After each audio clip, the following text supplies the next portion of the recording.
Bonjour à toutes, bienvenue sur la chaîne de meluire.com. Je suis Aurore et aujourd'hui je vais te présenter Chloé. Chloé est une copine que j'ai rencontrée dans la Drôme.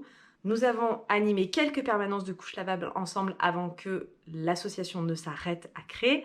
Et aujourd'hui, elle en a fait son activité professionnelle. Elle va nous raconter son parcours de maman et son cheminement autour de la maternité et la parentalité. Si tu n'es pas encore abonné à cette chaîne, c'est le moment de cliquer sur la petite bougie.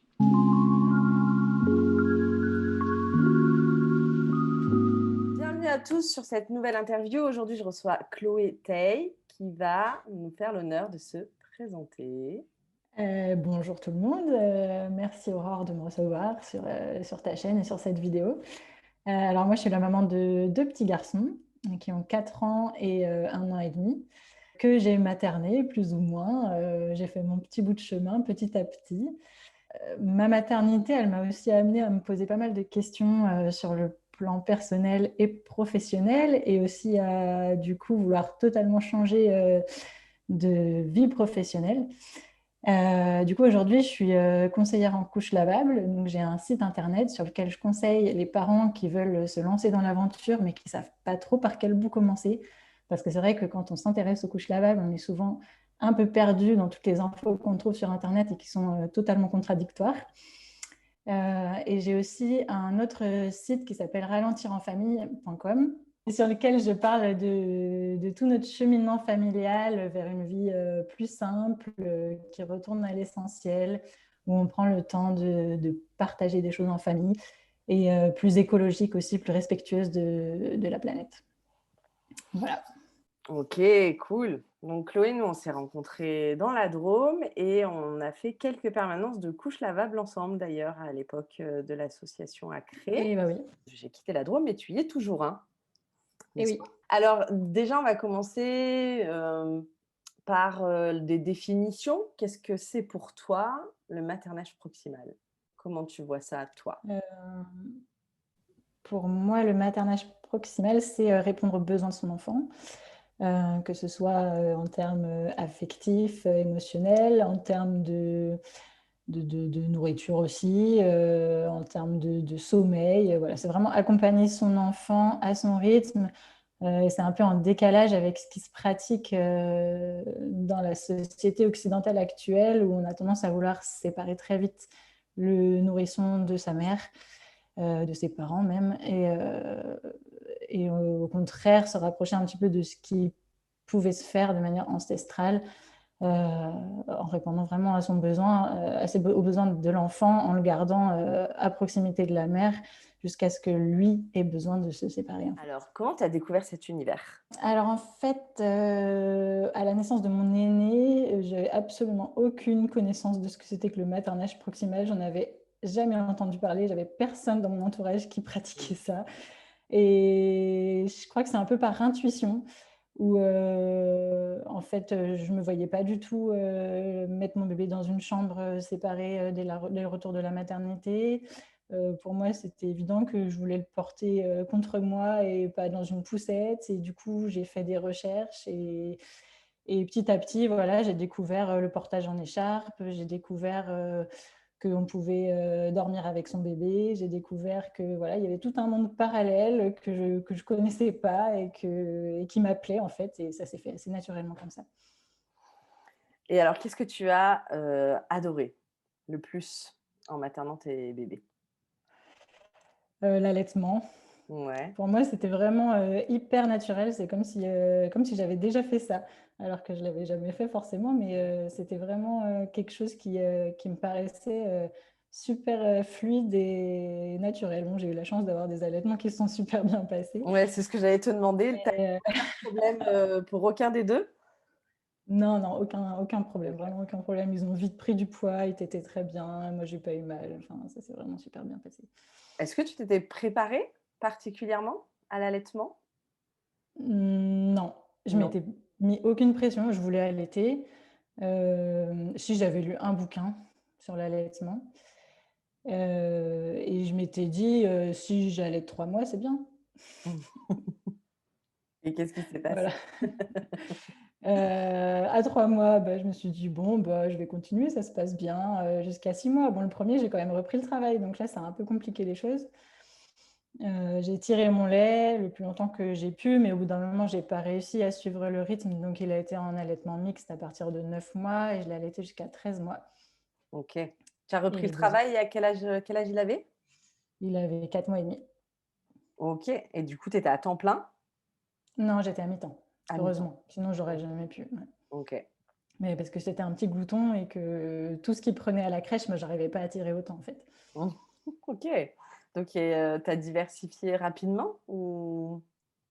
Ouais, j'ai Mmh. diversifié assez rapidement pour essayer de compléter un peu ce qui manquait. Ouais, Mais malgré tout, vraiment, ça suffisait pas. Il réclamait du lait et puis j'en avais plus assez, quoi. OK. Donc Tu j'ai continué à l'allaiter le soir, le matin, voire la nuit, le week-end, enfin, dès que j'étais là, en fait. Et du Donc coup, tu ça, étais en Suisse à ce moment-là? ouais. Et donc ça se passait, comment au niveau du congé, maternité, parental, tout ça? Qu'est-ce qui fait que tu as repris le travail? C'était un souhait? C'était par, nécessité? Alors le congé maternité, il est à peu près similaire au congé français, sauf qu'il est plutôt décalé sur l'après, donc c'est quand même un petit peu mieux. C'est-à-dire que, en fait, théoriquement, on est censé travailler jusqu'au jour où on accouche. OK. Dans les faits, le médecin généralement arrête les femmes enceintes quelques semaines avant, Ouais. suivant leur état, quoi. Et moi, j'étais arrêtée quand même 6 semaines avant parce que j'avais beaucoup de contractions. Donc, j'ai eu quand même mes 6 semaines avant, mais du coup, j'ai eu mes 12, 14 semaines après. OK. Donc ça veut Plus dire que, il y a pas tellement de reconnaissance d'un besoin de congé, pendant la grossesse. Si tu non, t'arrêtes, c'est considéré comme, un arrêt maladie, quoi. oui, c'est pathologique. Et voilà, parce que pour eux, une femme enceinte, elle n'est pas malade et donc voilà, elle peut travailler normalement. On est d'accord qu'on n'est pas nécessairement malade, mais qu'on est Bah non, forcément enfin, enceinte. quoique si, certaines sont très malades. Certaines le sont. Mais non, voilà, la femme enceinte, c'est pas considéré comme un handicap. Et d'ailleurs, quand moi, enfin, dans mon entreprise, après, chaque entreprise n'a pas forcément la même vision des choses, mais là où j'étais, oui, c'était plutôt mal vu de s'arrêter avant parce que bah, tu es juste enceinte, quoi. Et Pas du grave. coup, comment, les femmes suisses, elles sont comment par rapport à ça? Ça leur va? Alors les femmes suisses, oui, ça leur va. Bon, après, il y a quand même les médecins qui arrêtent s'il y a besoin, hein, mais Ouais. même si psychologiquement, il y a un besoin, hein, bon, ça dépend toujours aussi du médecin, mais il y a quand même la possibilité. Et puis c'est pris en charge à 100%, on a 100% de notre salaire, enfin, il n'y a pas de Mmh. souci de ce côté-là.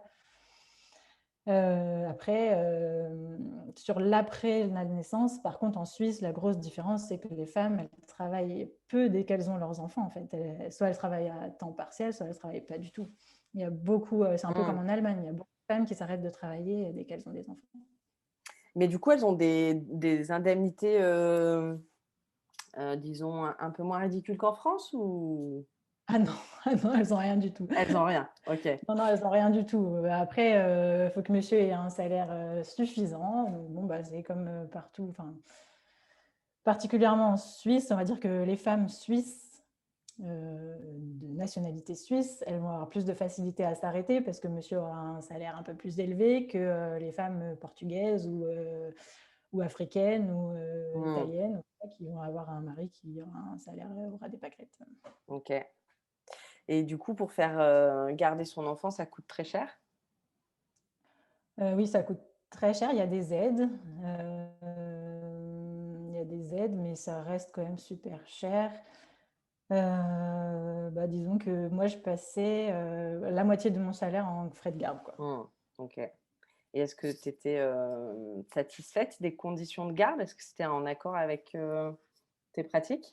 Bah non, il n'y avait pas le choix en fait. Il y Mmh. avait soit enfin, l'équivalent des assistantes maternelles, mais j'ai même pas réussi à en avoir une, parce qu'il y a une liste, et une liste d'assistantes maternelles agréées qui était toute complète déjà, parce qu'il y a peu d'offres par rapport à la demande. Et après, bah, c'est crèche. Donc les crèches, bah, faut faire les demandes à peine tu sais que tu es enceinte, il faut demander une Mmh. place en crèche. Sauf que nous, entre-temps, on a déménagé, donc c'était plus la même crèche, donc on est reparti de zéro. Enfin, c'était un peu la galère, donc on a pris ce qui restait, une crèche privée. qui était pas si mal, mais le personnel était non, clairement pas formé à ce que sont les besoins d'enfants, à ce que nous disent les neurosciences aujourd'hui. Enfin, non, Mmh. c'était à l'ancienne, quoi. Et du coup, c'était comment pour toi ça? Comment tu l'as vécu? Pour moi, ça a été super dur. À la base, je voulais reprendre à 80 et j'ai repris qu'à 50 parce que je me voyais pas laisser mon enfant, Justement à cause de ça? vivre. Je pense que même de toute manière, en fait, Mmh. entre avant de l'avoir et une fois que je l'ai eu dans les Mmh. bras et que j'ai eu mon congé maternité, j'ai quand même beaucoup évolué et voilà, mes priorités ont changé. Mmh. Et j'avais envie de passer du temps avec mon bébé et plus que de passer du temps au boulot, en fait. Donc en fait, si financièrement tu avais pu te le permettre, tu l'aurais pas fait garder? Non, je pense que j'étais pas prête à rester à la maison à 100%. J'avais besoin quand même d'avoir une activité pro. OK. Et du coup, qu'est-ce que tu as fait de différent quand tu es arrivée en France et que tu as eu ton deuxième enfant? Alors, il y a eu là déjà une grosse, grosse différence, c'est qu'on l'a accueilli à 2. C'est-à-dire que bah, mon conjoint a aussi pris un gros temps off pour pouvoir s'occuper bah, des 2 enfants, du coup, de l'aîné et de celui qui arrivait, pour être vraiment là les premières semaines, que moi je puisse vraiment profiter de ce 4e trimestre. Mmh. Ça a été une énorme chance et une différence énorme par rapport à la naissance de l'aîné. Parce que du coup, pour ton aîné, ton conjoint, il avait eu quelques jours de congé quand même? Ah bah, en fait, il a pris des vacances, mais en Suisse, c'est rien du tout. Enfin, c'est une journée, suivant les OK. cantons, mais voilà. Tu as le droit Donc d'être là à le jour l'accouchement, de l'accouchement, c'est voilà. ça. Le papa peut être là à l'accouchement et après, il retourne au travail. Faut Parce qu'il pas que m'a ça dit dure plus de 24 heures, quoi, hein, c'est ça? Tu as intérêt c'est ça. d'accoucher vite. Ça va que j'ai accouché un samedi. Cool. C'est, il y a des pays comme ça où les femmes, elles calculent, hein, pour accoucher le vendredi pour avoir le week-end. C'est ouf, hein? Ouais. Et bref. Alors, qu'est-ce qui a été le plus difficile pour toi? Bah, pour le premier, c'est de laisser à la crèche à des personnes en qui j'avais pas une entière confiance et bon après j'ai pu changer de crèche, mais bon, c'était déjà plus d'1 an après. Mmh. Pour le premier, c'était vraiment ça et de concilier, ma vie pro avec l'arrivée du bébé parce que, bah, du coup, j'étais à 50 mais avec, autant de charges de travail qu'à 100 hein. J'avais gardé Mmh. le même poste, la même équipe, en fait, mon 50 manquant, il n'était pas du tout remplacé. Donc Mmh. c'était, en fait, j'avais l'impression de tout faire à moitié, que ce soit au niveau boulot ou au niveau, de ma vie de maman. Et pour le deuxième, bah, j'ai pas eu de grosses difficultés dans le maternage. Ma grosse difficulté, ça a été plus d'accompagner l'aîné dans sa Mmh. nouvelle place voilà, de grand frère. Mmh. C'est une grande aventure, ça. Alors, est-ce que tu as pratiqué l'hygiène naturelle infantile? Oui, pas pour le premier parce que alors j'en avais vaguement entendu parler, hein, peut-être pas à la naissance parce que j'étais pas assez branchée sur ces trucs-là. Pour le premier, ça me paraissait un truc assez assez saugrenu. Je connaissais personne qui avait pratiqué, je me sentais pas du tout à ce niveau-là encore. Par contre, pour le deuxième, oui. Dès la naissance, on a commencé, enfin dès les peut-être 3-4 jours. Et on pratique encore. Donc là, il a 21 mois et il a encore besoin un petit peu de couches suivant les moments. Donc du coup, tu as toujours gardé un système de couches de secours ou tu as eu des périodes sans couche absolue? Comment tu as fait? Alors, j'ai eu de très peu de sans couche absolue. Bon, déjà, j'ai un bébé d'hiver, donc chez nous, il faisait pas hyper chaud. Je ne me voyais pas le laisser les fesses à l'air tout le temps. J'ai beaucoup pratiqué avec l'ange, juste un lange, avec un longhi par-dessus pour sortir. Par contre, bah, l'été, j'ai beaucoup plus laissé comme ça à l'air. Et puis pour les sorties, couche lavable. Et la nuit aussi, couche lavable. Donc couche lavable, quel type tu avais toi? Oh, pas mal de choses. Ok, J'ai un peu tout. t'as tout. Bah, Ok. non, déjà pour l'aîné et le deuxième, j'ai pas utilisé les mêmes. Pour les premiers mois, pas les mêmes que pour la suite. Enfin, j'ai un peu de tout. Mais j'ai utilisé surtout des systèmes avec des matériaux naturels. J'ai utilisé des langes à nouer, des langes carrées tout simples, et puis des surcouches beaucoup en laine, que ce soit des shorties ou des petites surcouches toutes fines. Et les langes, je les ai aussi beaucoup utilisées comme TE2 dans des surcouches. Ok. Du coup, comment t'avais découvert la chenille? Tu te souviens? Bonne question. Je pense que je l'ai découvert dans des livres sur le maternage déjà à la base. Et qu'après, en surfant un peu sur Internet, j'ai cherché plus d'infos dessus. Et bah, après, en rencontrant des mamans, quand je suis arrivée dans la Drôme, qui pratiquaient la chenille, parce qu'avant, j'en avais jamais vu. Donc, en observant aussi un petit peu les autres. Ok. Et qu'est-ce que ça t'a apporté du coup, vu que tu as une expérience, un aîné sans chenille, un deuxième avec, est-ce que tu sens que ça a apporté des différences? Voilà, des différences très pratiques. Ouais, du genre? Du genre, j'ai plus de caca dans la couche depuis c'est 1 an à peu près, même un peu avant. OK. Donc, déjà, c'est vachement plus agréable au quotidien de gérer des couches lavables s'il n'y a que des pipis dedans. Mmh. Donc ça, c'est le gros changement. Après, on sent bien qu'il est connecté à ses besoins, qu'il demande, que quand il fait, il dit depuis très tôt. Du coup, il passe aussi beaucoup moins de temps dans ses couches souillées. Donc ça, c'est sûr que c'est super chouette pour lui. Même la nuit. Souvent, en fait, le matin, la couche, elle est sèche. Mmh. Ça veut dire qu'il ne passe pas toute la nuit dans une couche trempée. Ce qui doit être quand même beaucoup plus agréable pour lui. Tu as eu des soucis d'érythème fessier pour Non, l'un ou jamais. pour l'autre? Pour aucun des 2? Non, jamais. Non. L'aîné était aussi en couche lavable?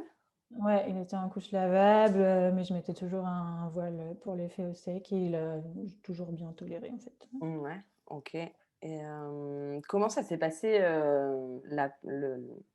l'apprentissage de la propreté, du coup, pour ton premier? De manière assez classique, vers 3 ans, on a commencé un peu à lui proposer le pot et puis petit à petit, il faisait de plus en plus souvent sur le pot et un jour on a enlevé la couche. Voilà, il y a eu quelques accidents, mais c'est allé assez vite en fait, de Ça manière va, assez ça s'est naturelle. bien passé? Tu as pas eu de Ouais, et puis la nuit dans la foulée, peut-être 2-3 mois après à peine, OK, vers 3 ans. cool. Donc ça s'est fait facilement, Ouais, rapidement, facilement. tranquille. Cool. Mm. Qu'est-ce qui a été difficile pour pratiquer la chenille pour vous? Parce que papa aussi, il l'a fait quand même. Ah oui, oui, bien sûr, ouais. Mmh. Repérer les signaux, pour moi, j'ai eu toujours du mal à repérer les signaux. On a fait beaucoup plus voilà, à l'intuition et au timing qu'aux signaux. Mmh.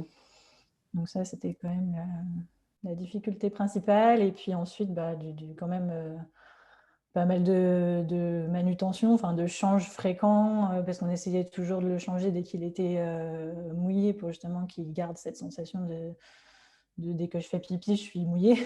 Mmh. Et ça impliquait quand même de le changer super souvent, surtout à une période où il était beaucoup sur le ventre, là, avant le 4 pattes. Mmh. Il jouait beaucoup sur le ventre et en fait, il retenait rien. Et donc, le lange, il était tout le temps, enfin, il faisait toujours des petits pipis en continu. Donc, ça, cette période-là, c'était quand même Comment tu le pas. Ouais. fixais ton linge? Tu utilisais quel système? Avec juste un élastique. Tu avais un élastique autour de la taille? Ouais. Ouais. Et du coup, même avec ça, c'était pas si évident que ça? C'est juste que oui, il fallait passer notre temps à changer les langes en Ouais. fait. C'était Et sur c'était cette fréquent? période-là, ouais. Ah oui, là, toutes les 10 minutes, un quart d'heure, on pouvait dire Ah que le ouais. lange, il est mouillé. Ouais. OK. D'accord. Donc, il y a des OK. périodes où on a lâché un peu parce que ça devenait Mmh. un peu ingérable. Tu as eu un petit passage de greffe de peau? Non, enfin, je peux pas dire vraiment un passage. Il y a des jours où c'est mieux que d'autres, mais il n'y a pas eu de grosse période de grève. Il y a eu des périodes où il voulait faire que dehors, par exemple, que debout dehors, tout seul, pas sur le pot. Il y a eu des périodes où il voulait faire que sur les toilettes ou que dans la baignoire. OK. Mais il n'y a pas eu de grève généralisée. OK. Alors au niveau de la gestion des lessives, du coup, Ouais. Comment ça se passe, pour vous? Est-ce qu'il y en a beaucoup plus? Est-ce qu'il y en a moins par rapport à ton premier et là maintenant avec ton second? Je pense que pendant la première année, il y en avait plus parce que justement, on changeait beaucoup les langes pour éviter qu'ils restent dans l'humidité et qu'il faisait tellement ses pipis souvent que ça représentait pas mal de langes. Mmh. Maintenant, c'est beaucoup moins parce que du coup, il y a la plupart des pipis qui sont sur le pot et ça réduit beaucoup les langes. Donc, je pense que la première année, c'est plus et maintenant, c'est moins. Donc, l'un dans l'autre, on s'y retrouve. Et comme, a priori, il est parti pour être propre quand même bien avant 3 ans, sur la durée, on y gagne, c'est clair, en Mmh. termes de... Là, tu as l'impression que c'est bientôt ou pas encore? 21 mois là, tu as l'impression que ça Il s'approche? y a une période où j'y ai cru, là, pendant l'été. Mmh. Il y avait sa cousine qui était là, ils se battaient pour aller sur le pot, chacun avait dans leur tour. Il y en avait un qui y allait, l'autre il voulait y aller tout de suite. Et là, ces derniers temps, non, j'ai l'impression que c'est un peu en régression et qu'on est reparti sur des couches pendant quelques temps. Donc bon, on verra. Mais déjà, c'est plus que le pipi, donc Là, il a fait son entrée à la MAM du coup, c'est oui, ça? Il y était pas oui. l'année dernière? Non, non, non, ça Non. c'est premier. Et tu as l'impression que sa régression est liée ou pas forcément? Non, c'était déjà un petit peu avant. C'était déjà? OK. Mm. Donc pour les codes, la MAM, ce n'est pas, MAM de Ménimons, les habits, c'est MAM de maison d'assistante maternelle où, nos enfants, donc ma 2e et l'aîné de Chloé étaient ensemble pendant, Quelques mois. Mm. quelques mois, l'année du covid, hein, puisqu'on est parti de la Drôme, donc on a Ah oui, quitté juste avant le Covid. voilà, on a quitté la MAM en février et en mars, on se confinait en Bourgogne. Et du coup, qui gère le linge à la maison? Comment ça se gère? Eh ben, c'est par période, mais en ce moment, c'est beaucoup papa. Mmh. Ouais, c'est lui tous les matins, il regarde s'il y a une lessive à lancer, il lance la lessive. Bon, en ce moment, c'est plutôt presque une par jour, hein. Une par Un jour? petit peu Ouais. moins, presque ouais, 5 par semaine, je pense, à peu près. OK. Couche et linge Alors, de la couche, famille, couche, vêtements, draps, serviettes, ça va vite. donc je t'ai aussi fait basculer dans l'univers de la laine Ouais, et est-ce que ça a changé quelque chose, carrément. La laine, pour l'hiver, on est quand même pas mal en laine. Alors, j'ai plus utilisé les premiers mois avant que, ils se mettent à gambader partout, Mmh. crapahuter. Parce que, bon, après avoir raccommodé quelques longuis, bon, Ouais. je me suis dit qu'on allait quand même réserver ça pour rester à la maison.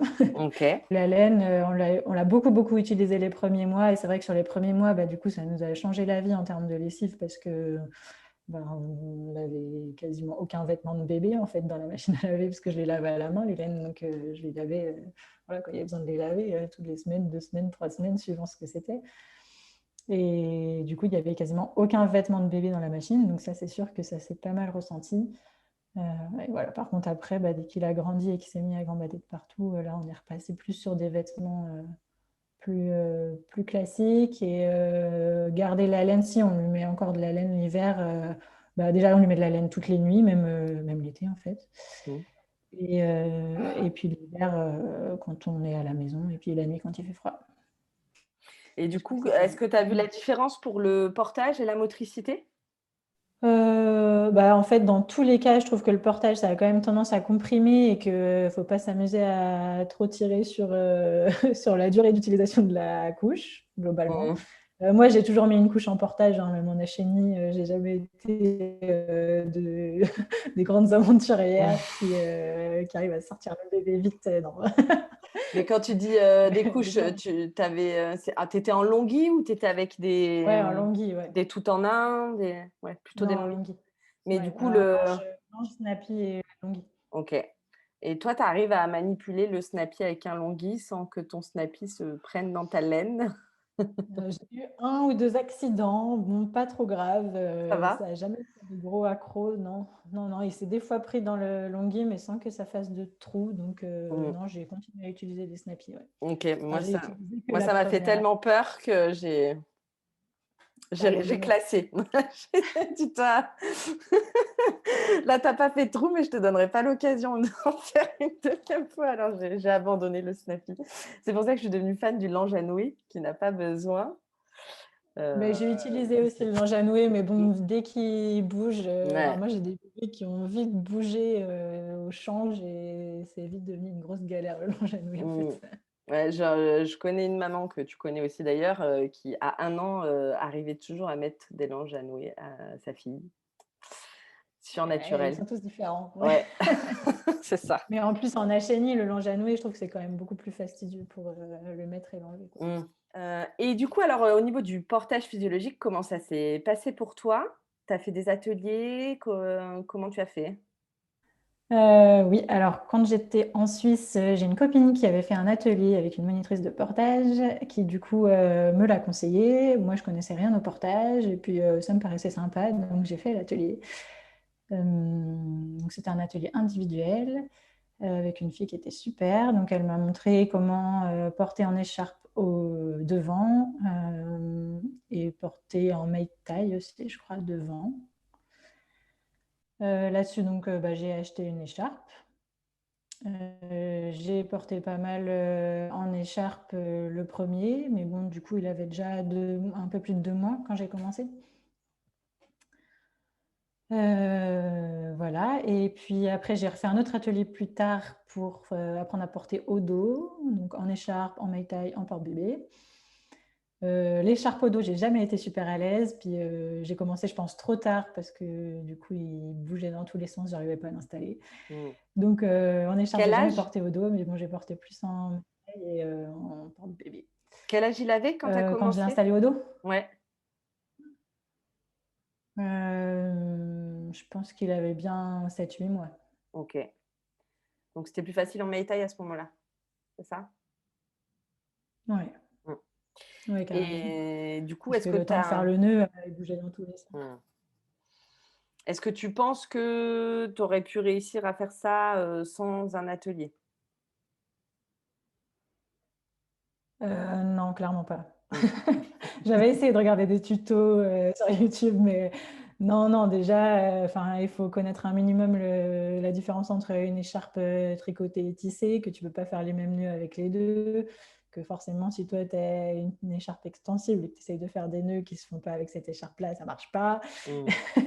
Que voilà, entre ce que tu penses et enfin, ce que tu penses voir et ce que toi, tu arrives à reproduire, il y a déjà un gros gap. Et puis, enfin, pour moi, c'est super important aussi d'avoir un peu les bases théoriques du portage que tu peux pas avoir comme ça en regardant vite fait un tuto sur YouTube, quoi. Mmh. Et tu as eu besoin d'en refaire, des ateliers pour ton second? Ou ça a retrouvé le chemin, ça a Non, été? j'en ai pas refait. J'avais encore bah, les vidéos qu'elle m'avait données après le premier atelier, donc j'ai re-regardé les vidéos pour me remettre un peu dedans. Mais comme j'avais quand même pas mal pratiqué, enfin, c'est des gestes qui quand même étaient restés. Enfin, j'avais bien pris le coup de main quand même. Tu as retrouvé facilement. Mais du coup, elle t'a envoyé des vidéos en plus de l'atelier en présentiel?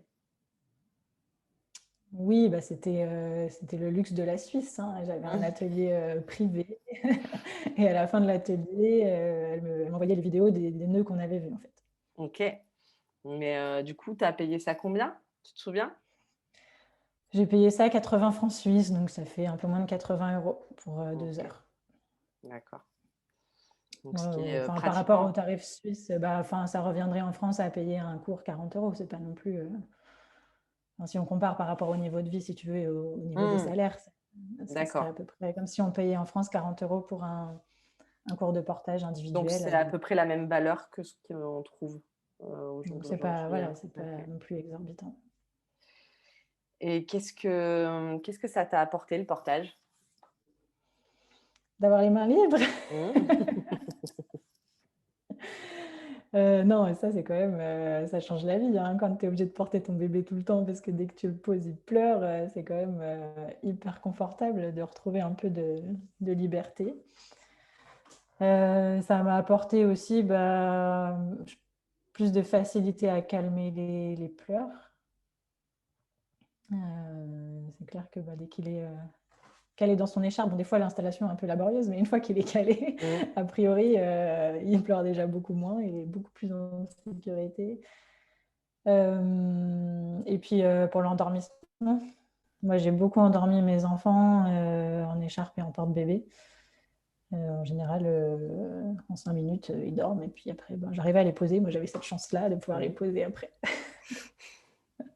C'est bon, ça. Donc ouais, pour moi, c'est les 3 gros avantages du portage, c'est d'avoir les mains libres, d'avoir un bébé qui pleure moins et de pouvoir l'endormir facilement. Est-ce que tu avais quand même une poussette Oui. que tu utilisais dans quelles Oui, parce circonstances? que pour alterner, pour préserver mon périnée aussi, qui n'était pas en super super état. Il y avait des moments où je sentais que c'était mieux pour moi de le poser. Pour avoir une nacelle aussi, quand comme ça on allait à l'extérieur chez des amis, ils pouvaient dormir dans sa nacelle, je pouvais le poser après dans sa nacelle. Ça m'a servi quand même. Et puis après, la poussette canne quand ils grandissent et qu'ils veulent sans arrêt monter, descendre. Et qu'ils n'ont plus forcément envie d'être portés, serrés en fait. Moi, assez vite, vers 1 an, du moment qu'ils ont su marcher, en fait, ils n'ont plus eu beaucoup envie d'être portés en écharpe. J'ai porté majoritairement en porte-bébé. Et même en porte-bébé, il y a des moments où ça passe pas et la poussette, oui. Donc, ouais, dans ce cas-là, j'insiste pas et c'est poussette. Alors, du coup, je te remercie beaucoup, Chloé. On arrive à la fin de cet entretien. Je te remercie pour tout ce partage. Et, Merci à toi. et je te propose maintenant de me présenter un peu plus dans le détail comment tu peux aider les mamans qui nous regardent. Donc, comme je disais tout à l'heure, moi j'ai un site qui s'appelle chloetaïb.fr sur lequel je propose des ateliers d'accompagnement en couches lavables pour les parents qui ont envie de se lancer dans l'aventure, que ce soit pour un motif écologique, économique ou pour la santé du bébé. Il y a plein de bonnes raisons de se lancer dans les couches lavables. Donc, je propose soit un atelier en ligne à distance, qui se fait au rythme qu'on le souhaite, soit des accompagnements personnalisés au téléphone ou carrément en face à face si jamais vous n'êtes pas trop loin de moi. Et puis l'atelier, il peut être complété aussi avec une location. Donc, je propose un pack global avec l'atelier plus la location qui permet de tester en vrai, parce que c'est vrai que tant qu'on n'a pas eu des couches entre les mains, c'est un peu difficile de se rendre compte. Donc, je travaille avec un partenaire qui propose de la location avec des packs de couches, toutes sortes de couches pour que vous puissiez tester chez vous ce qui vous plaît le mieux et ensuite investir dans les couches qui vous conviennent. Voilà. Génial. Bon, voilà. Alors moi, je propose aussi des consultations et des accompagnements. Je suis en capacité de répondre à toutes les questions qui concernent les couches lavables puisque j'ai animé donc des permanences pendant 4 ans. Mais si le besoin se concentre uniquement sur les couches, je vous recommande d'aller voir Chloé. Moi, je peux répondre à vos questions dans la mesure où on aborde toutes sortes de choses autour du maternage. On peut en parler, mais si vraiment tu as envie d'avoir un moment dédié que aux couches lavables, va voir Chloé. Ça fait pour toi. Voilà. Merci beaucoup pour votre attention, d'avoir regardé cette vidéo. Chloé, je te dis à très bientôt. Au cours de cet entretien, j'ai oublié de poser une question à Chloé. Je lui ai donc posé la question a posteriori, à savoir si tu avais un conseil ou un message à donner à une maman qui vient d'avoir un bébé ou qui attend un bébé, lequel serait-il ? Voici ce qu'elle a envie de te dire. De se faire confiance, de ne pas se fier à ce qu'on entend de partout et de faire comme on le sent nous. Ne pas oublier de répondre à ses propres besoins, parce que pour répondre à ceux de nos enfants, il faut déjà nous être en capacité de le faire et d'avoir notre propre réservoir plein. J'espère que cette vidéo t'a plu. Si c'est le cas, pense à mettre un petit pouce bleu et à la partager aux copines. Si tu n'es toujours pas abonné, c'est le moment de le faire. Si tu as des questions à poser, tu peux les mettre en commentaire. Et je te dis à très bientôt sur cette chaîne pour l'entretien numéro 3 avec Aurore Perna. À très vite!